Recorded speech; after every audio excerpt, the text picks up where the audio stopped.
अस्सलाम वालेकुम। आप देख रहे हैं मामा आइडियाज़ और मैं अल्हम्दुलिल्लाह अल्लाह के करम से और आप लोगों की दुआओं से बिल्कुल ठीक ठाक हूँ। और दुआ है अल्लाह पाक से, अल्लाह पाक हर किसी की मुश्किल और परेशानी दूर करे और अल्लाह पाक हमारे रिस्क और रोज़ी में बरकत डाले और हमारे काम में बरकत डाले, आमीन। मैं आप सबका शुक्रिया अदा करना चाहूँगी कि आप लोगों ने वक्त निकाला मेरी आज की वीडियो देखने के लिए। आज की रेसिपी में हम बनाने जा रहे हैं चिकन और पालक का सालन, जो कि बहुत ही मज़ेदार और लाजवाब बनने वाला है। तो आपने वीडियो स्किप नहीं करनी और एंड तक देखनी है। और पसंद आए तो मेरी वीडियो ज़रूर लाइक कर दिया करें, इससे मेरी हौसला अफजाई होगी और मुझे अच्छी वीडियोस बनाने में मदद मिलेगी। बिस्मिल्लाहिर्रहमानिर्रहीम। चिकन और पालक का सालन बनाने के लिए हमने ली एक कढ़ाई और इसमें डाल दिए 1 कप कुकिंग ऑयल। अब इसे मीडियम फ्लेम पर गरम करेंगे और इसमें शामिल करेंगे 2 टेबल स्पून अदरक और लहसुन का पेस्ट।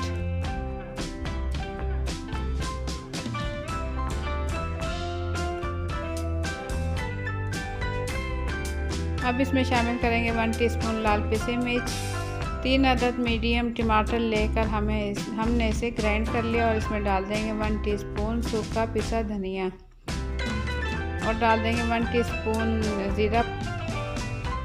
अब इसे फ्राई करेंगे और इसमें शामिल कर देंगे 1 टेबलस्पून नमक और 1 टीस्पून गरम मसाला पाउडर।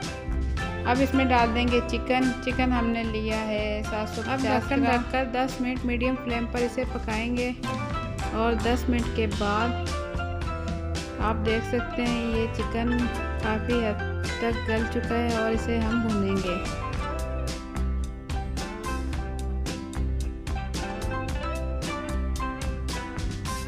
अब ये चिकन से पानी खुश्क हो गया और इसने ऑयल छोड़ दिया और चिकन भी गल गया। अब इसमें शामिल करेंगे ये पालक हमने लिया था तकरीबन आधा किलो और इसे बारीक काट कर इसके अंदर अच्छे से मिक्स करेंगे। इसे अच्छे से मिक्स कर लेंगे और मीडियम फ्लेम पर ही इसे पकाएंगे। अब ढक्कन ढककर इसे 10 मिनट पकाएंगे और 10 मिनट के बाद ये देखिए माशाल्लाह चिकन और पालक दोनों तैयार हो चुके हैं, ऑयल अलग हो चुका है। अब इसमें शामिल कर देंगे हम बारीक कटी हुई 6 से 7 हरी मिर्चें और कुछ मिर्चें हमने लंबाई में काट ली हैं, वो इसमें शामिल कर देंगे और इसे डिश आउट कर लेंगे। तो चिकन और पालक का सालन बन के हो चुका है तैयार।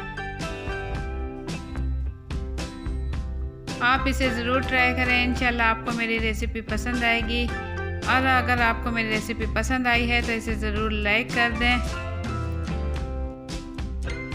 आप लोगों का बहुत शुक्रिया कि आप लोग मुझे इतने अच्छे कमेंट्स करते हो। और आप लोगों की अगर कोई फरमाइश है तो आप कर सकते हो, मैं इंशाल्लाह कोशिश करूँगी उसे पूरा करने की। तो आप लोग मुझे फॉलो कर सकते हैं फेसबुक पे मामा आइडियाज़ के नाम से। अगर आप मेरे चैनल पर नए हैं तो लाल लगे सब्सक्राइब के बटन को जल्दी से क्लिक कर दें और साथ ही बेल के बटन को क्लिक कर दें ताकि मेरे आने वाली हर नई वीडियो का नोटिफिकेशन सबसे पहले आप तक पहुंच सके। तो इसी के साथ मुझे दें इजाज़त। अपना बहुत सा ख्याल रखिएगा, दुआओं में याद रखिएगा। अल्लाह हाफिज़।